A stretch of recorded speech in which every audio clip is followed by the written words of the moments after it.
चलिए फिर बात करते हैं पावर सिस्टम लेआउट के बारे में। अगर पावर सिस्टम लेआउट की बात करें तो मेनली इसमें 3 पार्ट होते हैं। पहला होता है जनरेशन, दूसरा होता है ट्रांसमिशन और तीसरा होता है डिस्ट्रीब्यूशन। तो वन बाय वन हम तीनों पार्ट को डिस्कस करते हुए चलेंगे। तो सबसे पहले बात करते हैं जनरेशन की। तो इंडिया में अगर बात करें तो जो इलेक्ट्रिकल पावर है उसका जनरेशन 11 केवी पर होता है। हाँ, कुछ केसेस में ये जनरेशन 6.6 केवी पे भी हो सकता है या फिर ये 33 केवी पर भी करा जा सकता है, बट मोस्टली केसेस में 11 केवी पर ही होते हैं।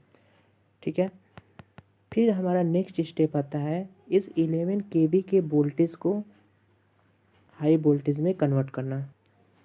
तो इस 11 केवी के वोल्टेज को स्टेप अप करने के लिए हम स्टेप अप ट्रांसफार्मर का यूज करते हैं, जो कि इस 11 केवी को 132 केवी या फिर 220 केवी या फिर 400 केवी तक इसको स्टेप अप कर सकता है। अब बात आती है कि why we need to step up this voltage. तो इसके अपने अपने एडवांटेज हैं। जैसे कि अगर बात करें, अगर हम किसी भी पावर को अगर हाई वोल्टेज पे भेजते हैं तो जो से कंडक्टर की जो रिक्वायरमेंट होती है वो मिनिमम होती है और जो लॉसेस होते हैं वो भी मिनिमम हो जाते हैं, जिससे जो पूरी जो सिस्टम है उसकी एफिशिएंसी बढ़ जाती है और रिलायबिलिटी बढ़ जाती है। तो ये जो है ये एडवांटेज है कि हम हाई वोल्टेज पे ही पावर को क्यों ट्रांसमिट कर रहे हैं। ठीक है, फिर अब नेक्स्ट आता है कि यहाँ पे जो हमने अपने वोल्टेज को स्टेप अप कर दिया, तो यहाँ पे इसके 3 मेजर काम होते हैं। पहला तो ये होता है कि वो वेरी लार्ज कंज्यूमर को यहाँ से सप्लाई में चला जाता है। दूसरा होता है कि जो ग्रिड्स है, जैसे मान लीजिए यहाँ पे एक ग्रिड है, फिर एक यहाँ पे ग्रिड है, तो ये क्या करेगा, एक टाई लाइन के थ्रू ये दोनों ग्रिड्स को पावर सप्लाई कर देगा। क्यों करेगा? क्योंकि मान लीजिए अगर इस ग्रिड में कोई फॉल्टी कंडीशन आ जाता है तो टाई लाइन के थ्रू यहाँ से पावर यहाँ में सप्लाई हो जाएगा। तो ये एडवांटेज है इसका। यहाँ पे दिख रहा होगा कि जो ये हाई वोल्टेज है यहाँ पे हमने यूज किया है step down transformer. Step down transformer तो हमने ये जो 132 केवी या फिर 400 केवी का जो वोल्टेज था उसको स्टेप डाउन कर दिया और 66 केवी पे लेके आ गए। अब इसका क्या काम क्या है कि इसका भी 3 काम है, 2 काम है। जैसे कि जो लार्ज कंज्यूमर है उसको ये पावर सप्लाई कर दे और फिर क्या करे, जो रिमेनिंग जो पोर्शन है उसको ये फिर स्टेप डाउन करे और प्राइमरी डिस्ट्रीब्यूशन और फिर सेकेंडरी डिस्ट्रीब्यूशन में दे दे।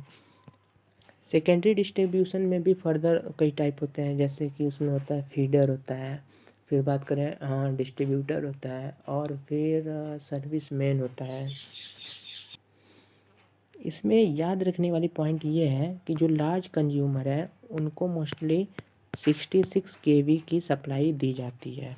और अगर यहाँ पे सेकेंडरी डिस्ट्रीब्यूशन की बात करें तो अगर कोई यूजर 3 फेज है तो उसको हम क्या देते हैं, 440 या 430 वोल्ट दे देते हैं। और फिर अगर सिंगल फेज है तो उसको हम 230 वोल्टेज दे देते हैं। तो वो डिपेंड करता है कि कंज्यूमर जो है उसकी रिक्वायरमेंट क्या है। तो ये रहा अपना पावर सिस्टम लेआउट, जिसमें हमने देखा जनरेशन, जैसे कि 11 केवी पे जनरेट हुआ, फिर हमने उसको स्टेप अप ट्रांसफार्मर के थ्रू 11 केवी को 132 या 400 किलो वोल्ट पे उसको हाई वोल्टेज पे ट्रांसमिट किया।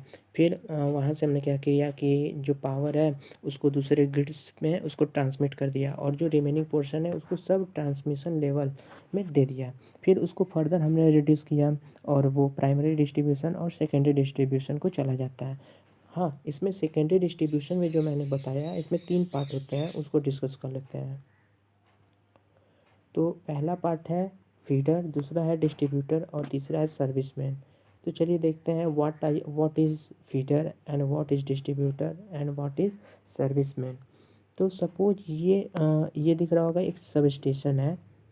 तो सब स्टेशन से जो वायर निकलती है, ठीक है, जो सब स्टेशन से जो वायर निकलती है और जो हमारा जो लोकल डिस्ट्रीब्यूशन ट्रांसफार्मर है उन दोनों के बीच में जो वायर होता है उसको फीडर बोलते हैं। फीडर में क्या होता है, करंट जो करंट होता है फीडर में, वो फीडर में करंट कांस्टेंट होता है। तो अगर बात करें कि जो फीडर होता है वो किस पे डोमिनेट करता है, वो करंट रेटिंग पे डोमिनेट करता है। फिर यहाँ से हमने क्या करा कि यहाँ पे डिस्ट्रीब्यूशन ट्रांसफार्मर है, तो यहाँ से जो वायर निकलता है उसको डिस्ट्रीब्यूटर बोला जाता है। और डिस्ट्रीब्यूटर पे हम क्या करते हैं, टैपिंग के थ्रू डिफरेंट डिफरेंट कंज्यूमर्स को पावर सप्लाई कर देते हैं। तो ये रहा डिस्ट्रीब्यूटर, सर्विसमैन और फीडर। तो इसमें मोस्टली क्या हमने सीखा कि सब स्टेशन से डिस्ट्रीब्यूशन ट्रांसफार्मर के बीच में जो वायर यूज होता है उसको फीडर बोलते हैं। फीडर में कोई भी लोड कनेक्ट नहीं होता है। फीडर में जो करंट होता है वो कांस्टेंट होता है, इसीलिए फीडर को करंट रेटिंग पे डिसाइड करा जाता है। फिर हमने देखा डिस्ट्रीब्यूशन ट्रांसफार्मर से जो आगे जो वायर जाता है उसको डिस्ट्रीब्यूटर बोला जाता है। डिस्ट्रीब्यूटर पे क्या होता है, टैपिंग के थ्रू अलग अलग कंज्यूमर को पावर सप्लाई करी जाती है। सो जो डिस्ट्रीब्यूटर है वो वोल्टेज रेटिंग पे डिसाइडेड होता है। यहीं पे हम बात कर लेते हैं कि हमने हाई वोल्टेज पे ही ट्रांसमिशन क्यों करा। What are the advantage of high voltage transmission. तो इसमें सबसे पहला आता है रिडक्शन इन करंट। भाई ऑब्वियस है कि अगर कहीं पे भी वोल्टेज ज़्यादा होगा तो करंट कम होगा। अब अगर करंट कम है, कहीं पे भी अगर करंट की वैल्यू कम है, तो जो आई स्क्वायर आर लॉसेज है, तो यहाँ पे करंट की वैल्यू कम है तो डेफिनेटली जो ये पूरा लॉस है, आई स्क्वायर आर जो लॉस है वो कम हो जाएगा, कम होगा। तो अगर लॉसेज कहीं पे भी अगर लॉसेज कम है तो वहाँ पे एफिशिएंसी क्या होगी, वहाँ पे एफिशिएंसी ज़्यादा हो जाएगी। तो वही यहाँ पे पॉइंट लिखा है कि रिडक्शन इन करंट। और फिर देखिए यहाँ पे रिडक्शन इन लॉसेज उसको तो डिस्कस कर ही दिया मैंने। और यहाँ पे जो इंक्रीज एफिशिएंसी, अब देखिए यहाँ पे जब लॉसेज यहाँ पे कम हो रहे हैं तो एफिशिएंसी बढ़ जा रही है।